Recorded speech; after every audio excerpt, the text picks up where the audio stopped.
ذواتا أفنان فبأي آلاء ربكما تكذبان خلق الإنسان من صلصال كالفخار وخلق الجان من مارج من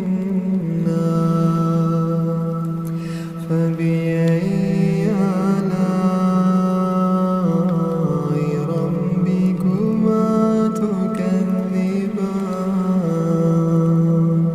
رب المشرقين ورب المغربين فبأي آلاء ربكما تكذبان مرج البحرين يلتقيان بينهما برزخ لا يبغيان فبأي آلاء ربكما تكذبان يخرج منهما اللؤلؤ والمرجان فبأي آلاء ربكما تكذبان وله الجوار المنشآت في البحر كالأعلام فبأي آلاء ربكما تكذبان كل من عليها فان كل من عليها فان ويبقى وجه ربك ذو الجلال والإكرام فبأي آلاء ربكما تكذبان يسأله من في السماوات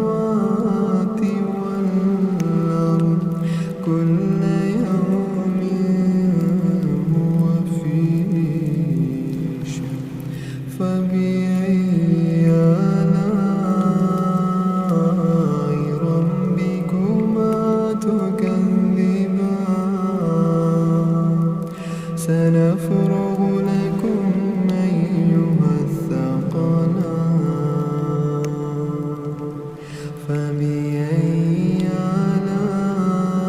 آلاء ربكما تكذبان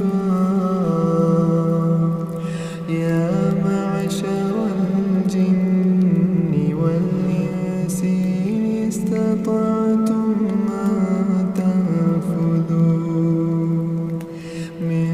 أقطار السماوات والأرض فانفذوا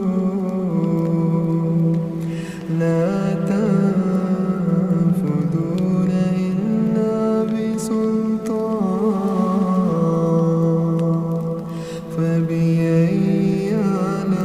آلاء ربكما تكذبان يرسل عليكما شواظ من نار ونحاس فلا تنتصران فبأي آلاء ربكما تكذبان فإن وانشقت السماء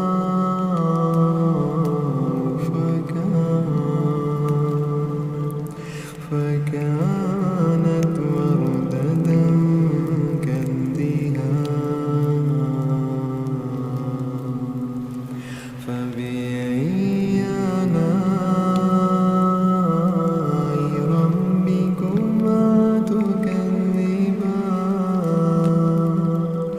فيومئذ لا يسأل عن ذنبه إنس ولا جان فبأي آلاء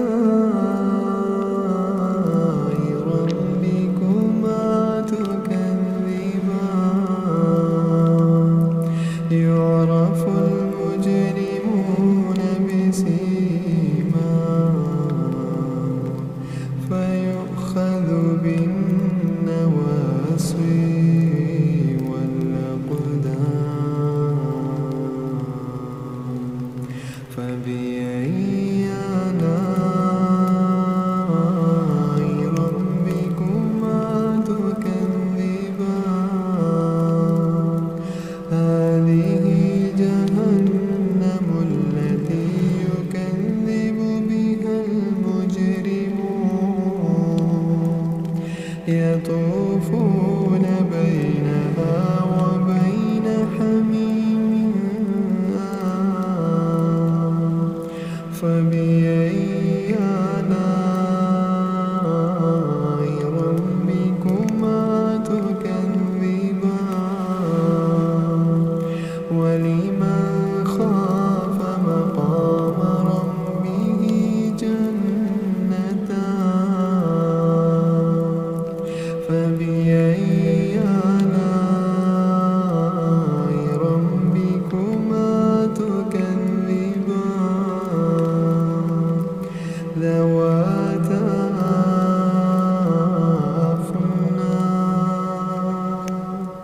فبأي آلاء ربكما تكذبان فيهما عينان تجريان فبأي آلاء ربكما تكذبان فيهما من كل فاكهة زوجان فبأي آلاء ربكما تكذبان متكئين على فرش بطائنها من استبرق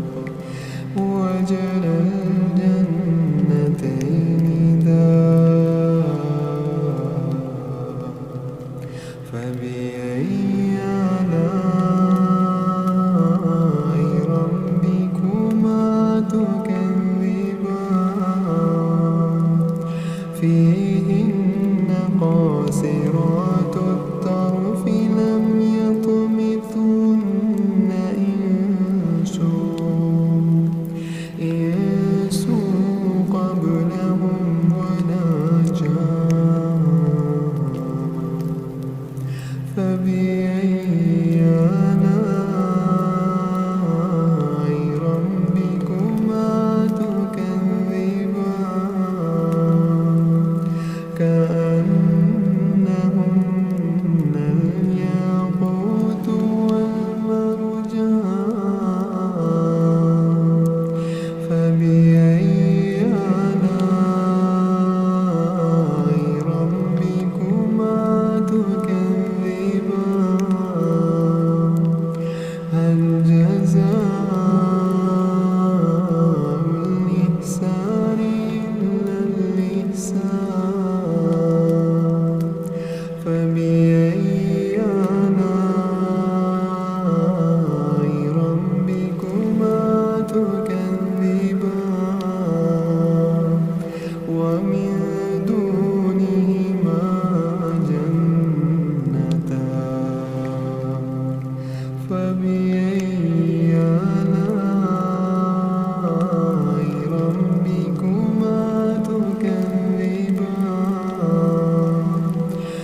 تبارك اسمك